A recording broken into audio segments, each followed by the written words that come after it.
Es atkal kavēju. Nesaprotu, kas ar manīm notiek. Mācīšos jau 2. semestru, bet kur ir tā pieminētā fizmata domāšana? Apkārtējie cilvēki arī neviennozīmīgi uztver tos fizmatus. Pastāst vecajiem klases biedriem, kur mācos, un tie saka savu. O, fizmats gudrīts. Ko tu pēc tam darīs ar savu gudrību? Strādās skolā par skolotāju, būtu izvēlējies dzīvē ko noderīgāku. Žēl, ka viņi nesaprot, ko man vajag, bet toties nav daudz tādu kā es, jo droši vien nemaz visu to nespētu. Viņi jau pat nenojauš, ko dara statistiķi, optometri un datoriķi. Cilvēki dzīvo vienos stereotipos. To, ko cilvēce nezina. Un tas nozīmē, un atkal viens ir nokavējies, sēžoties lūdzu. Viņš izliekās, it kā tas uz viņu neatiecās. Atkal viss uz manīm skatās kā uz noziedznieku. Nu, nokavēja 15 minūtes. Kas tik šausmīgs? Par ko tam mums šodien stāst? Atkal vektori. Nezinu. Dārti ies uz karnevālu. Netraucē man šī lekcija ir svarīga. Ko izsāk šīs ģeometris, šīs te detaļas? Nepietiek ar to, ka šis jaunais cilvēks ierodās ar nokavēšanos, viņš vēl uzdrīkstās traucēt lekciju. Nezinu, kas notiek pēdējās rindās. Aha, lūk arī Lauris, savā elementā. Jānis baigi klausās.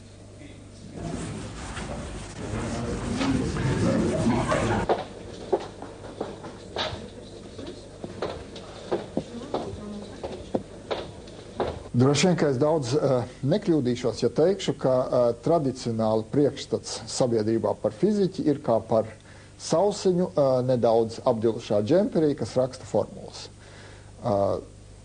Ja mēs paskatāmies uz reālo situāciju gan Latvijā, gan pasaulē kopumā, tad, protams, tas galīgi neatbilst patiesībai.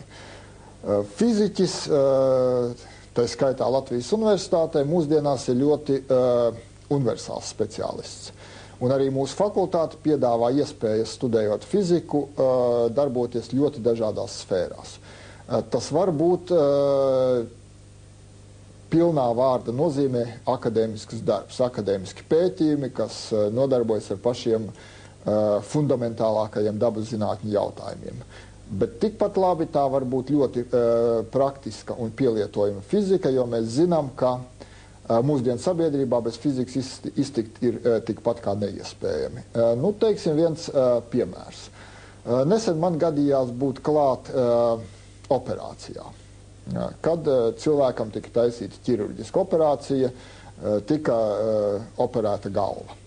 Un rezultātā, ja mēs apskatāmies, kas notiek operācijas zālē, tad brīdī operācijas zālē klāt bija vairāk fiziķu nekā mediķu. Jo mūsdienu medicīna, kā piemērs un daudz citas jomas, ir ļoti tehnoloģisks. Tas nozīmē, ka viņas ir lielā mērā balstītas mūsdienu tehnoloģijās, balstītas mūsdienu fizikā. Un bez fiziķa līdzdalības šādi procesi nevar notikt. Ar to es gribu teikt, ka tie no jauniem cilvēkiem, kas izvēlēsies studēt fiziku, ar 100% garantiju nākotnē varēs atrast darba vietas, kas atbildīs viņa personīgajām interesēm, personīgajām vēlmēm un neapšaubām labi apmaksātas darba vietas. Starptautiskās konferencēs bieži vien students un doktora students tiek uztverts kā sinonīms. Lūk, piemēram, pagājušajā gadā mēs vienu rakstu aizsūtījām uz Las Vegas, Nevada, Savienotajās valstīs, un tur mums ir raksts kaut kādā ziņā ekstremāls gadījums, 9 autori šim rakstam. Un no šiem 9 autoriem raksta iesniegšanas brīdī 5 no viņiem bija 1. kursa studenti. Un 2004. gada janvārī 3 mūsu jaunie cilvēki jau bija konferencē Kanādā. Mēs pavisam 12 cilvēki no Rīgas braucām uz konferenci Čehijā. Pirms tam 2003. gada decembrī 2 mūsu studenti bija Singapūrā, uzstājās ar savu darbu. Kvantu datori ir tāds liels starptautisks projekts, kas iesākās 20. gadsimta 80. gados, kad fiziķis Nobeļprēmijas laureāts Ričards Feynmans teica, ja reiz, lai modelētu to, kas notiek kvantu mehānikā, ar klasiskajiem datoriem vajag daudz lielāku laiku, tad uz to vajag paskatīties no otras puses. Ja mēs kaut ko, kas notiek klasiskajā pasaulē, gribēsim modelēt ar ierīcēm kvantu mehānikā, tad dažos gadījumos tas var iznākt daudz ātrāk. Nu, lūk, un tad bija maisam gals vaļā un parādījās neparasti skaisti algoritmi, un mēs arī jau vairākus gadus, vidēji reizi 2 gados, galvenokārt ar zviedru naudu taisam tādus Latvijas un Zviedrijas mini konferences, seminārus varētu teikt, par zviedru naudu izdodam rakstu krājumus, un studenti dabū redzēt, kas notiek Zviedrijā, un zviedri dabū redzēt, kas notiek pie mums. Mums nav nekādu ne priekšrocību, ne, ja tā drīkst teikt, pakaļrocību, salīdzinot ar mūsu ārzemju kolēģiem. Visu, ko teorētiķis var izdomāt, faktiski nosaka tas, vai mēs saprotam, ko patiesībā nozīmē visa šī teorija. Un vai mēs varam skaistas teorēmas pierādīt, vai mēs varam skaistus algoritmus izdomāt. Un mūsu studenti ir parādījuši, jā, mēs to varam. Matemātiskā izglītība. Šī izglītība un šīs mācības neiemāca vienkārši skaitīt, reizināt, atvisināt vai integrēt.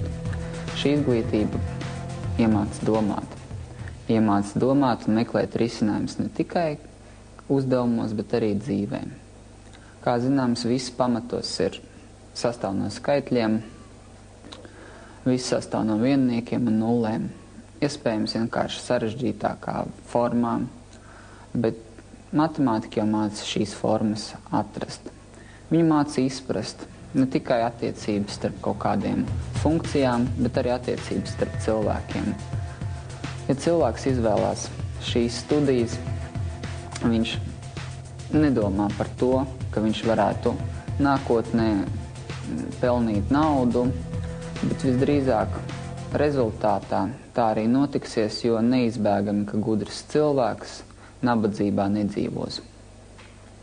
Skaidrs ir arī tas, ka tas ir maldinošs priekšstats, ka beidzot šīs studijas tu vari iet strādāt tikai skolā par matemātikas pasniedzēju.